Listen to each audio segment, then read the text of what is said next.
Come on. You'd have a great job. The spin-off would make you a millionaire, so we have a little bit of fun. It's not like breaking rocks. Michael Douglas expects a promotion, but instead finds himself the target of sexual harassment by Demi Moore in Disclosure, one of the new movies we'll be reviewing this week on Siskel and Ebert. We'll also look at Jodie Foster as a wild child in Nell, and Wesley Snipes as a skydiver. And we'll visit two new movies that are 8 stories tall and in 3D. I'm Roger Ebert of the Chicago Sun-Times. And I'm Gene Siskel of the Chicago Tribune, and our first film is Disclosure. And here's a picture that starts out like a smart movie about corporate infighting, then throws in some cheap sex, and then just wears out its welcome with pedestrian plotting until I completely lost interest in the outcome. Michael Douglas, who has the worst luck with women he dates in the movies, he plays a Seattle computer executive here whose job is in jeopardy as Disclosure begins. The rumor is you're getting passed over. I'm not getting a VP job. That's the rumor. That's all I can tell you. Tell me it's a rumor, Phil. Rumors are always true. Complicating Douglas's life, the woman who gets the vice president's job is an old flame. She's played by Demi Moore in another portrayal of a successful woman in business who is an absolute witch. Somebody said you were in operations. I don't know, Bob, am I in operations? I know the last few years I've been trying to clean up the mess that Bob's made of this company. If it's such a mess, how come I'm so rich? Yes, but you're a lot richer now. Well, maybe we should catch up, get together. I'd love that. Incredibly, Moore promptly seduces Douglas in her office on her very first night on the job. This is a totally preposterous scene, no matter how much you like looking at these actors' bodies. Yeah, was that so bad? No, that's not so bad, but it's just... Come on, Mom, there's still a chance we might get caught. Meredith. Oh, yes, I think so. Disclosure turns into a sexual harassment melodrama as Moore accuses Douglas of coming on to her. But we can't understand her motivation completely, and so we begin to resent Disclosure because even though it's based on a novel by Michael Crichton, this obviously plays like a project that was slapped together in response to the public's fascination with the Clarence Thomas and Anita Hill case. Sexual harassment is not about sex. It is about power. She has it, you don't. Disclosure is smart in some of its corporate dialogue and also in the casting of fresh supporting characters, but I thought the story was riddled with holes and that Demi Moore's character was a complete joke. I put this picture against Michael Douglas in Fatal Attraction or The War of the Roses, and it's really lacking. It may become a hit, but I really don't think it's a good movie. I don't think it's a good movie either, and I was amused by what you said about Michael Douglas. You know, with most Hollywood leading men, they have lots of problems, and then they get the girl. With his movies, he gets the girl, and then he has all the problems. Well said. Two things that I really objected to in the plot of this movie, and it's a really complicated plot with a twist at the end that I still don't understand. Michael Douglas would get nowhere in this film if it weren't for, and I don't want to give too much away here, 2 overheard conversations, neither one of which is the slightest bit plausible, including one where a character helpfully shouts practically at the top of her voice all of her secrets in a very obvious place where he can overhear her. And I'm just sitting there thinking, couldn't they think of any way to fix this plot without having him just told this stuff?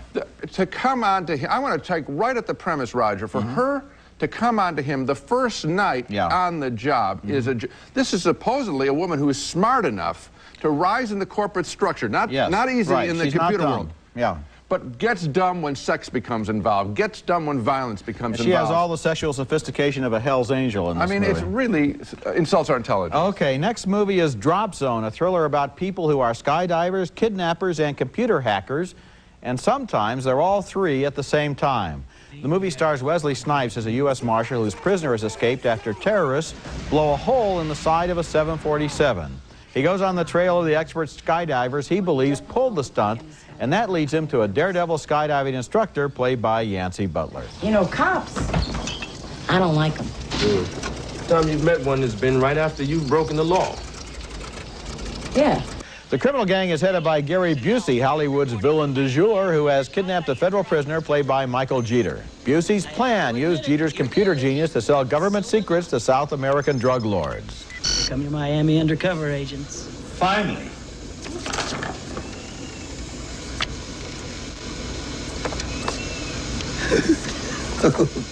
These stars are walking around somewhere thinking they're alive. This is two movies wrapped up in one, really. The scenes on the ground are pretty routine, involving bar fights and chase scenes, but the scenes in the air are really very special. I've never seen skydiving footage like this in a feature film before.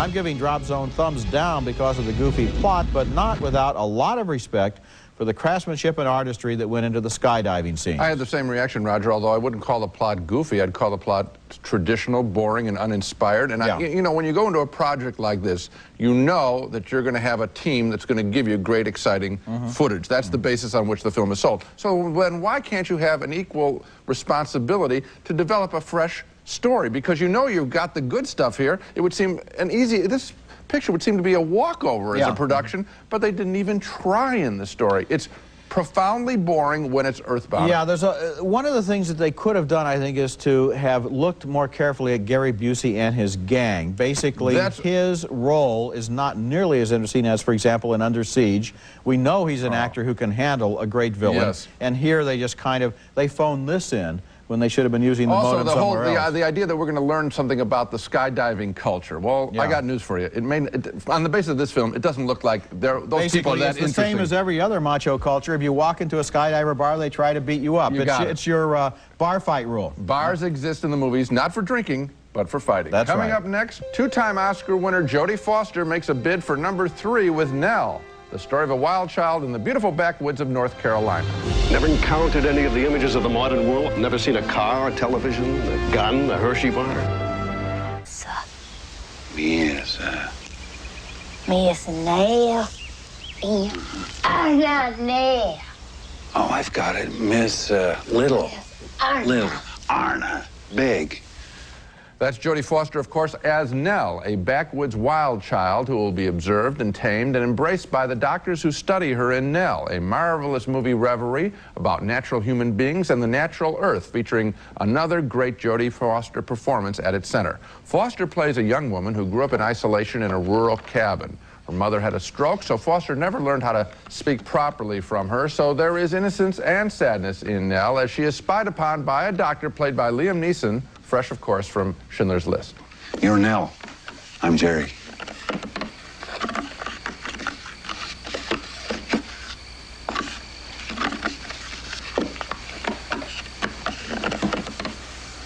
Lil Hoagies. Lilton Dogies. That's Nell's language, and that's the way Foster speaks virtually throughout this entire movie. Accompanying Neeson in his study of Nell is another doctor played by the fine actress Natasha Richardson, in pretty much of a thankless role here. The two of them become, in effect, new parents for Nell. I'll speak Jay.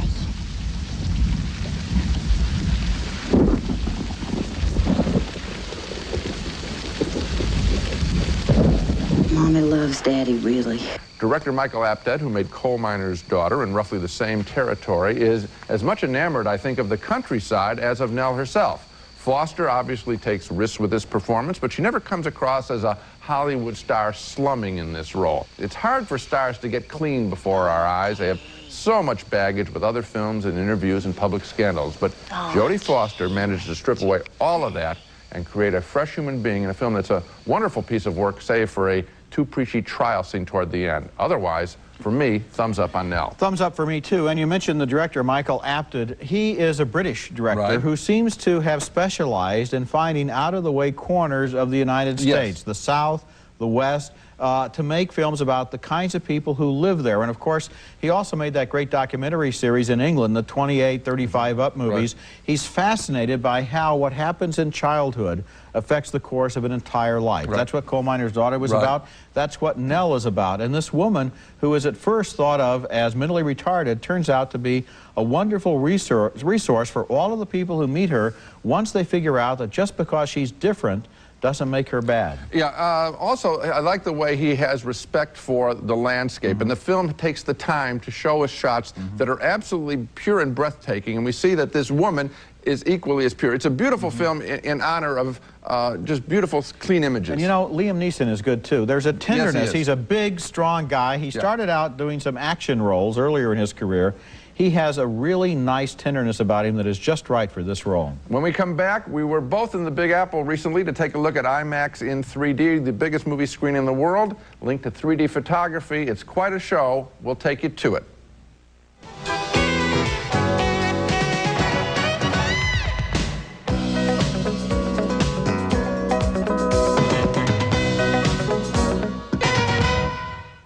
Right up the street from Lincoln Center on Broadway in New York, the Sony Corporation has just opened an enormous new multiplex theater.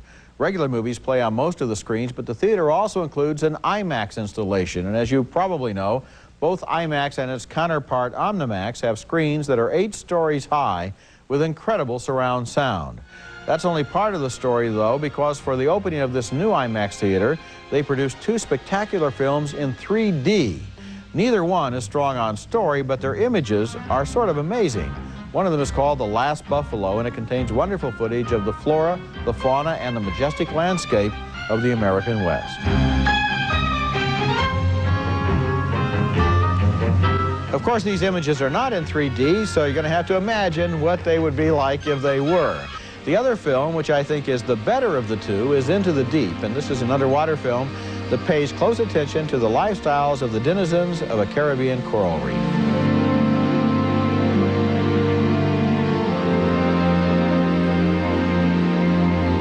Now, actually, I've never been a fan of 3D. For me, the promise has always been way ahead of the reality. It never has looked very good. And since I wear glasses, also I had a problem. I was never able to get the 3D glasses to fit anyway. But at the new Lincoln Square IMAX, they don't use glasses. They use a futuristic wraparound headset with right and left lenses that actually blink in perfect synchronization with the film so that you get a breathtakingly good 3D image. I have never before in my life seen a motion picture image quite this amazing. Now, if they can only link it to better artistry in the filmmaking. You know, Roger, I saw The Last Buffalo, and frankly, the underwater sequence of the lobster eating was the most interesting thing. So I think the underwater stuff, and we all know that cylindrical images, we know this from the earliest 3D pictures, cylindrical images that don't touch the edge of the frames are the very best one. So the little fish swimming is a perfect little kind of thing. But then before this, they had a trailer advertising the first IMAX 3D film that's going to come out in next spring.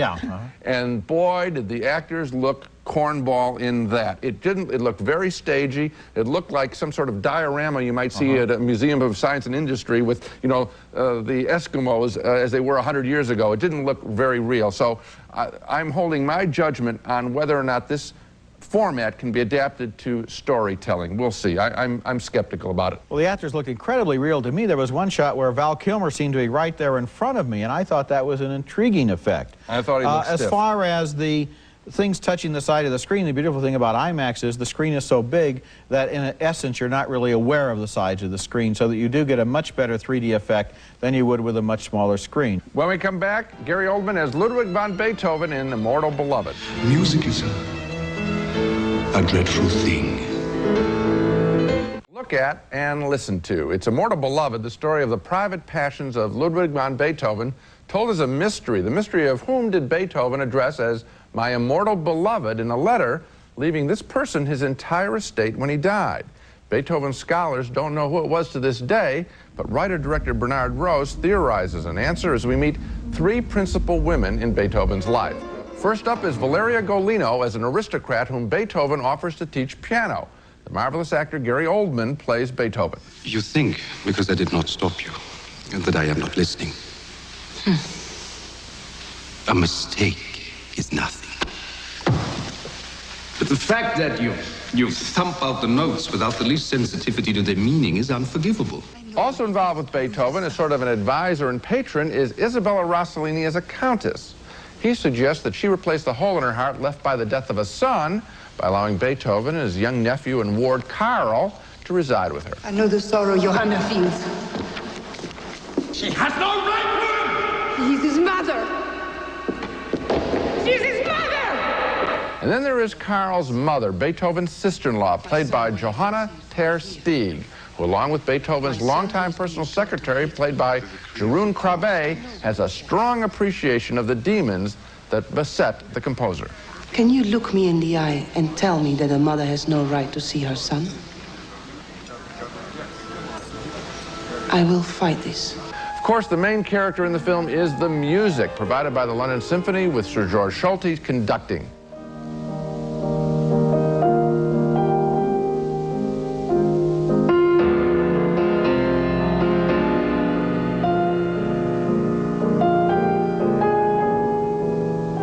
Filmed in the Czech Republic, as you can see, Immortal Beloved looks great. But what I like best about the film is when director Rose gets bold and impressionistic and, for example, describes the emotion of the Ninth Symphony, Ode to Joy, by having Beethoven imagine himself as a young boy running through the woods at night, away from his abusive father, lying down in a pool, and in a great image, he literally blends in with the stars and becomes part of the firmament.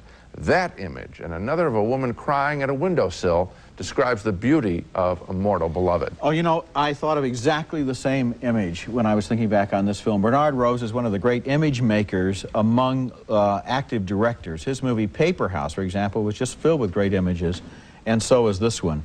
And as for the story, it kind of reminded me of a cross between Cobb and Citizen Kane, because Beethoven in this movie comes across as really pretty much of a jerk. And the inquiring reporter, Jeroen Krabbe, is the person who follows through his life. He has this clue. It's kind of like the letter is like Rosebud. And he questions everyone who knew him, trying to find this missing key to the composer's secret life. It's a fascinating detective story. You know, at the same time, Roger, when you describe him as a jerk, I'm thinking of Amadeus and Mozart, where he was the brat, the composer brat. I think jerk is a little too crude, if I may, because I think that this film is very much empathetic with what Beethoven has gone through. His behavior is jerky, but I don't think he's portrayed as a jerk. What he does, for example, in taking that child away from its mother, even though we find out information later, is truly, truly cruel. Okay, when we come back, a new video collector's version of That's Entertainment 3 with even more newly released treasures from the MGM vault. The Century Plaza, offering the finest in luxury, service, and Southern California style, adjacent to Beverly Hills on LA's fashionable West Side. The Century Plaza Hotel and Tower. Now it's time for our video pick of the week, and my pick this week would make a nice holiday surprise for any movie buff. It's the expanded collector's edition of That's Entertainment 3. And it really is expanded. The original movie specialized in outtakes, MGM musical scenes that have been cut out of movies for one reason or another. The tape edition of this collector's edition includes a lot of songs not in the original film, and the Laserdisc collector's edition includes about a dozen additional visual scenes, plus 30 additional songs on the separate audio track. You get 2 extra CD albums essentially thrown in for free. For example, here's an extravagant fantasy scene with Esther Williams from Pagan Love Song. Come with me to the sea of the moon. There are big names here like Judy Garland. The arms that climb. And Frank Sinatra. We go on and on. But the rediscovered star of That's Entertainment 3, I think, was Lena Horne, an extravagantly beautiful and talented performer whose numbers were often cut out of movies, especially in the South, because she was black. 'Cause baby, baby, baby, you got looks. These numbers, which were cut out of films and never seen by audiences, are in many cases just as good as what the public did see.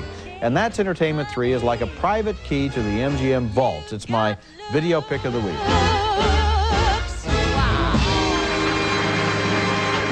Now let's take another look at the movies we reviewed on this show. We both voted thumbs down on Disclosure, the sexual harassment thriller that used its theme basically for titillation and then got mired in a murky conspiracy plot. 2 more thumbs down for Drop Zone, the thriller with Wesley Snipes and Gary Busey, although we both agreed the aerial skydiving sequences were sensational. 2 enthusiastic thumbs up for Nell and for its original and haunting performance by Jodie Foster as a young woman raised outside normal civilization. The movie opens next week in New York and Los Angeles and goes wider Christmas week. And finally, 2 thumbs up for Immortal Beloved, an unconventional look at the tempestuous life of Beethoven with an untraditional performance by Gary Oldman.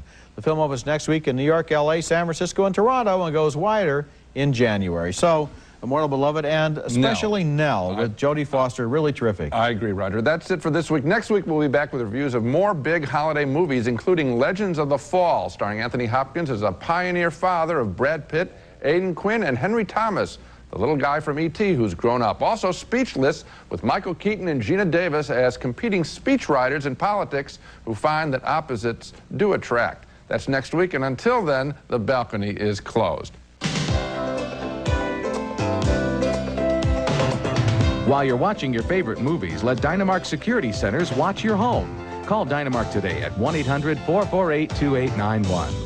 Norelco Silhouette Women's Razors adjust for optimum smoothness and comfort. They're designed to shave a woman where a woman shaves. New Vicks Chloraseptic Cough and Throat Drops for fast, effective relief from your cough or irritated throat.